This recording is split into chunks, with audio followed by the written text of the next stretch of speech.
भारतगौरवगाथा नवरात्रिविरामकालः सः सन्दीपचमेलीभ्यां यत् कथाभाण्डारगारं प्राप्यमाणम् अस्ति तत् तयोः मित्रैः अपि ज्ञातम् आसीत्। विरामकाले अपि ताभ्यां यदा क्रीडितुं न आगतं तदा तैः आश्चर्यं प्राप्तम्।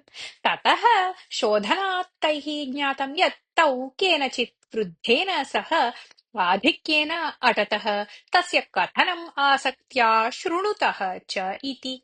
एतस्मिन् दिने सहोदरौ रामकिशोरौ नदीतीरं गच्छतः देवनाथ चमेली सन्दीपान् रहस्यरूपेण अनुसृतवन्तौ। सन्दीपः चेमेली च पितामहस्य कथनस्य श्रवणे तावत् आसक्तौ आस्तां यत् मित्रद्वयम् अनुसरति इत्ययम् अंशम् अर्धघण्टां यावत् ताभ्यां न ज्ञातः एव। यदा देवनाथवर्यः कथां स्थगितवान् तदा भावं निरोद्धुम् अशक्नुवन् किशोरः अप्रयत्नेन एव अवदत्, अहो अपूर्वा कथा इति। तदा त्रयः अपि परिवृत्य दृष्टवन्तः।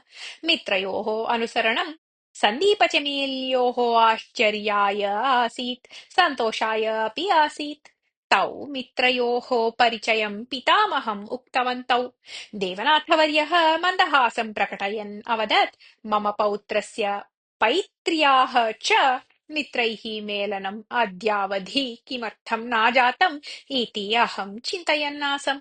किशोर, रमे, मत्कारणतः मित्रयोः सहवाससुखात् भवन्तौ वञ्चितौ जातौ खलु, तदर्थं क्षन्तव्यः अहम् इति।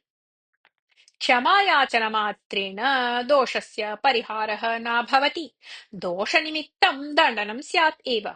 कथाश्रवणसमये उपस्थातुम् आवयोः कृते अपि अनुज्ञा दातव्या तत्र भवता इति उक्तवती रमा। एवं मम श्रोतृगणः वर्धिष्यते, एषः दण्डः अनुमन्यते मया, देवनाथवर्यः हसन् अवदत्। ततः निश्चितं यत् अनन्तरदिनतः कथासत्रे किशोररमयोः अपि उपस्थितिः भविष्यति इति। किन्तु तौ आगमनसमये जार्जं जूलीं चापि आनीतवन्तौ। सायंकालसमयः सः। ते सर्वे सन्दीपस्य मातापित्रोः प्रकोष्ठस्य पुरतः तृणमय्यां भूमौ उपविष्टवन्तौ। तावता ध्वनिनिर्धकेन उच्चस्वरेण प्रसार्यमाणं चलच्चित्रसङ्गीतं तेषां कर्णौ अतुदत्। दुर्गापूजानिमित्तम् एषः ध्वनिकोलाहलः स्यात् इति उक्तवान् किशोरः। अन्येषां क्लेशस्य विषये सर्वथा अचिन्तनम् एतां प्रवृत्तिम् पोषयति। प्राचीनकालात् एतादृशाः उत्सवाः प्रवर्तमानाः सन्ति एव। प्रतिवर्षं जनाः पूजां कुर्वन्ति स्म, गीतापाठादिद्वारा प्रार्थनाम् अपि समर्पयन्ति स्म। किन्तु तेषाम् एषः भक्तिप्रकाशनक्रमः कमपि अन्यं कदापि न पीडयति स्म। किन्तु अद्य ध्वनिवर्धकव्यवस्थायाः दुरुपयोगः प्रचलति। यदि कदाचित् भवन्तः एतादृशानां कार्यक्रमाणाम् आयोजकाः भवेयुः तर्हि तस्मात् कार्यक्रमात् कस्यापि पीडा यथा न भवेत् तथा जागरूकताम् अवलम्बेयुः इति अवदत् देवनाथवर्यः। नवरात्रोत्सवाचरणस्य आरम्भः कदा कथं प्रवृत्तः इति कुतूहलेन पृष्टवती रमा। तज्ज्ञातव्यं चेत् भवत्या सृष्ट्युत्पत्तिकालः मनसि आकलनीयः। विविधेषु पुराणेषु सृष्ट्युत्पत्तिः वर्णिता दृश्यते। ब्रह्मा सृष्टिकर्ता इति वयं सर्वे जानीमः एव। तस्य पुत्रः दक्षः। सः ब्रह्मणः दक्षिणाङ्गुष्ठतः जातः। सः एव देवासुरगन्धर्वसर्पादीनि भूतानि सृष्टवान्। ब्रह्मणः वामाङ्गुष्ठतः उत्पन्ना वीरिणी तस्य पत्नी। एवं तस्य पत्नी वामाङ्गुष्ठतः उत्पन्ना इत्यतः अद्यापि पत्न्यः पत्युः वामभागे एव उपविशन्ति प्रायः। दक्षप्रजापतेः 50 पुत्र्यः, तासु नवचत्वारिंशत्पुत्र्यः देवेभ्यः ऋषिभ्यश्च तेन दत्ताः।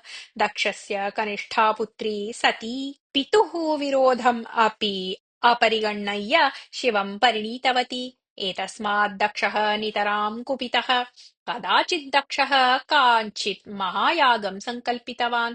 सः देवान् ऋषीन् च यागार्थं निमन्त्रितवान्, किन्तु शिवः तेन न निमन्त्रितः। पुत्री सती अपि न निमन्त्रिता। तथापि यागवार्तां श्रुत्वा सती पितृगृहम् आगतवती। प्रस्थानसमये शिवः ताम् उक्तवान् आसीत्, निमन्त्रणं विना गमनं न शोभते इति। तदा सती देवी मातृगृहं प्रति गमनार्थं पुत्र्याः निमन्त्रणं न आवश्यकम् इति उक्त्वा ततः निर्गतवती आसीत्।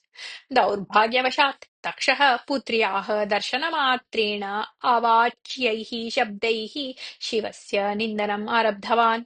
शिवस्य वेशभूषादिकं दारिद्र्यं च तेन निन्दितम्। भूतपिशाचादीनां स्वामी श्मशानवासी भस्मालङ्कृतदेहः सर्पभूषणः सः शिवः आदरार्हः सर्वथा न इति अनिन्दत्। सः पत्युः निन्दाम् अपमाननं च असहमाना सती यज्ञकुण्डे एव पतिता सती आत्महत्यां कृतवती। एतां घटनां दृष्ट्वा सर्वे दिग्भ्रान्ताः। सती देव्या सह आगतः भूतगणः झटिति कैलासं गत्वा शिवं प्रवृत्तं सर्वं न्यवेदयत्। एतस्मात् क्रुद्धः शिवः स्वजटया भूमिम् आघट्टितवान्। तस्मात् सहस्रबाहुः वीरभद्रः समुत्पन्नः। वीरभद्रः शिवस्य इङ्गितम् अवगत्य यागस्थलं गत्वा मण्डपस्य ध्वंसनं कृतवान्। अतिथीन् ऋत्विजः च कोपेन अपसारितवान्। तावता तत्र आगतः शिवः स्वस्य त्रिशूलेन दक्षस्य शिरः कर्तितवान्। तत् यज्ञकुण्डे आपतत्। देवानां प्रार्थनातः शिवः शान्ततां प्राप्य मेषमुण्डयोजनेन दक्षम् उज्जीवितवान्। शिवः पत्न्याः शरीरं स्कन्धे आरोप्य इह प्रपञ्चप्रज्ञां विस्मृत्य समग्रे देशे भ्रमणं कृतवान्। विष्णुः सतीदेव्याः शरीरं सुदर्शनचक्रेण खण्डशः कर्तितवान्। ते च खण्डाः देशे तत्र तत्र पतिताः। सतीदेवी भगवत्स्वरूपा इति ऋषयः जानन्ति स्म एव। अतः तस्याः शरीरस्य अङ्गानि यत्र यत्र पतितानि तानि सर्वाणि स्थलानि पूज्यानि जातानि। काश्मीरतः कन्याकुमारी एतादृशानि पवित्रस्थलानि दृश्यन्ते।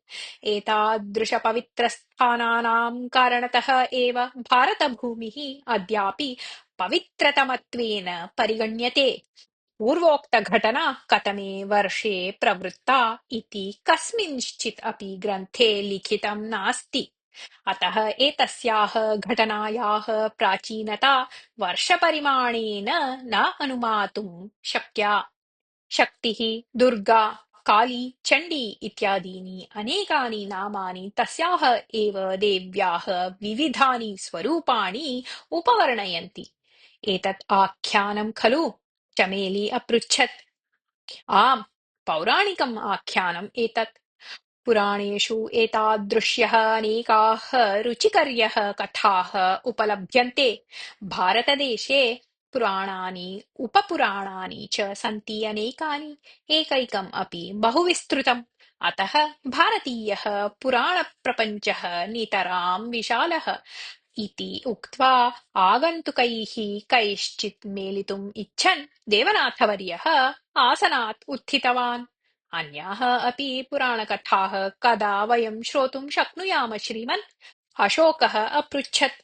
यदा भवती श्रवणेच्छा तीव्रा भवति तदा इति हसन् अवदत् देवनाथवर्यः।